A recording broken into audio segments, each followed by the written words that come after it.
नमस्ते दोस्तों, ओम नमः शिवाय। मैं निर्मला यादव आपका स्वागत करती हूँ। दोस्तों, आज हम जानेंगे कि घर में शिवलिंग की पूजा क्यों करनी चाहिए। तो दोस्तों, जैसे आप जानते हैं कि सावन मास चल रहा है और सावन के महीने में जब आप पूजा करने के लिए मंदिर में जाते हैं और शिवरात्रि के समय जब आप पूजा करने मंदिर में जाते हैं तो इतनी भीड़ होने के बावजूद आप जब जल चढ़ाने जाते हैं, दूध चढ़ाने जाते हैं या बेलपत्र होता है आपके पास, आप चढ़ाने जाते हैं तो आपका ठीक तरीके से शिवलिंग को स्पर्श भी नहीं करता है। कोई इधर गिर जाता है, कोई उधर गिर जाता है, इतने में पंडित आपको धक्का मार के आगे कर देता है। तो आपकी पूजा संपन्न हुई कहाँ? आपकी चढ़ाई हुई कोई चीज़ शिव जी को चढ़ी कहाँ? आपके हाथों से कोई भी चीज़ उनको स्पर्श ही नहीं हुई तो आपकी पूजा अधूरी रह गई। इसलिए आपको एकांत में पूजन की विधि शिव पुराण में बताई गई है और शिव पुराण में यह भी बताया गया है, पेज नंबर 120 और 121 में इसका उल्लेख किया गया है कि आप घर पे शिवलिंग बना करके उसकी स्थापना करके उसकी पूजा कर सकते हैं। दोस्तों, जैसे कि आप दूध चढ़ाते हैं, जल चढ़ाते हैं, अक्षत चढ़ाते हैं, तो जब आप बेलपत्र चढ़ाते हैं तो बेलपत्र चढ़ाते समय एक मंत्र है जिसे कहा जाता है तो 3 जन्मों का पाप नष्ट हो जाता है और बहुत सारे पुण्य अर्जित हो जाते हैं, जो है त्रिदल त्रिगुणाकार त्रिनेत्र च ती धातुअम ती जन पाप सहार बिलपत्रम शिव अर्पणम। तो जब आप बिलपत्र शिव जी को अर्पण करते हो तो जो बेलपत्र होता है नस की जगह बेलपत्र ऐसे नहीं चढ़ाया जाता, उस तरफ जिस तरह चिकना और सौम्य होता है वह बेलपत्र उस तरफ शिवलिंग को चढ़ाया जाता है। तो आप इस मंत्र का जाप करें। त्रिदल अर्थात 3 दल वाला, त्रिगुणाकार 3 आकार वाला, त्रिनेत्र 3 नेत्रों वाला, ती धातुअम यानी 3 धातु के समान, तीदल त्रिगुणाकार त्रिनेत्र च ती धातुअम 3 जन्म पाप सहार यानी 3 जन्मों के पाप का सहार करने वाला ऐसा बिलपत्र मैं आपको अर्पण करती हूँ या करता हूँ। ऐसे करके आपको पूजा करनी है। आप जैसे ही मंदिर में तीदल त्रिगुणाकार त्रिनेत्र च बोलेंगे वैसे ही पंडित आपको धक्का दे देगा, आप वहाँ भी पूजा नहीं कर सकते। इसलिए आपको यह पूजा कोशिश करनी है कि आप घर पे करो। अब घर पे आप चाहे लिंग बाजार से खरीद के ला सकते हैं, लोहे का लिंग हो, पीतल का लिंग हो, पत्थर का लिंग हो, छोटा सा लिंग हो तो भी चलेगा। अगर आपकी सामर्थ्यता नहीं है खरीद के लाने की तो आप घर पे अगर पूजा करना चाहें लिंग की तो आप मिट्टी का लिंग बना सकते हैं। आप आटे का लिंग, हाँ दोस्तों, जो रोटी हम बनाते हैं उस आटे का लिंग भी आप बना के पूजन कर सकते हैं सोमवार के व्रत में, यहाँ तक कि शिवरात्रि के पूजन में भी। लेकिन आप आटे का जब लिंग बना के पूजन करेंगे तो उसको कहीं तालाब में जाके, जहाँ पर्व पे भगवान का विसर्जन किया जाता हो, ऐसी जगह पे जाके आपको उसका विसर्जन करना होगा। अगर आप मिट्टी का लिंग बना के पूजन करते हैं तो मिट्टी का लिंग आपके घर में जो साफ सुथरी बाल्टी होगी उसमें थोड़ा पानी भर के आप लिंग उसमें विसर्जन कर सकते हैं। जब मिट्टी घुल जाए तो वह पानी आपके प्लांट वगैरह में डाल दीजिए।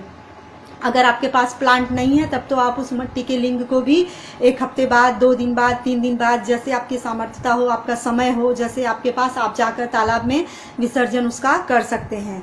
तो दोस्तों, जब शिवरात्रि आती है तो शिवरात्रि को आप दिन भर उपवास रखते हो।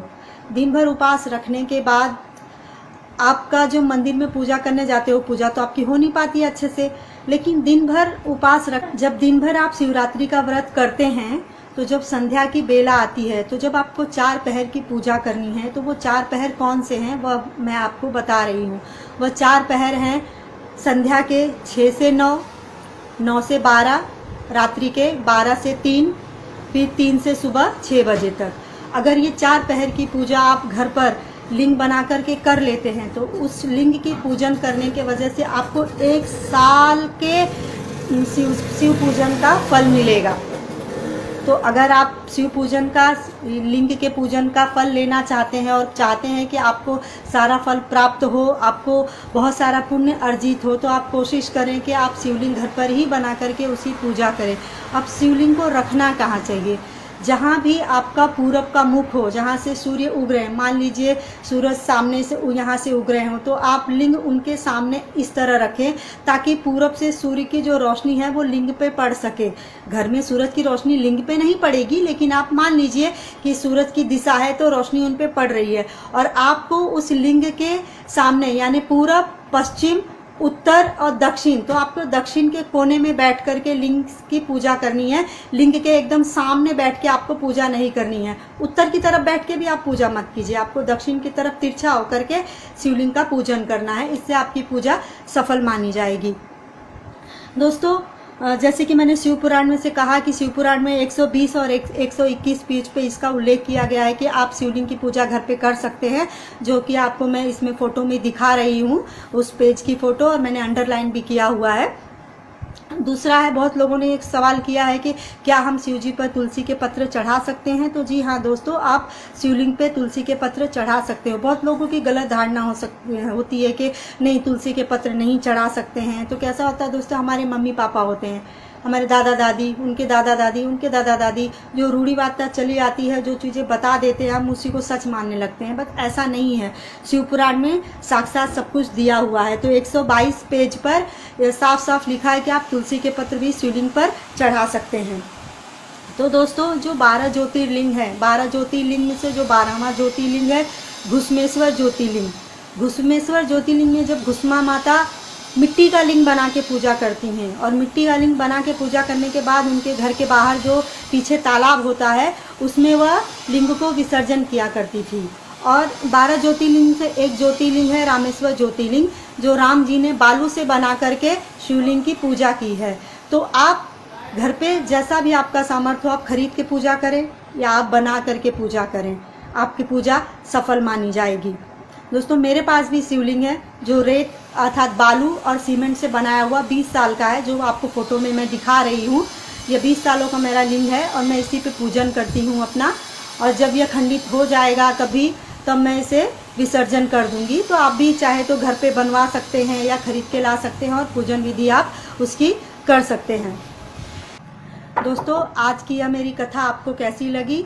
अगर आपको पसंद आई हो तो उसे लाइक करें, सब्सक्राइब करें। ओम नमः शिवाय। राधे राधे।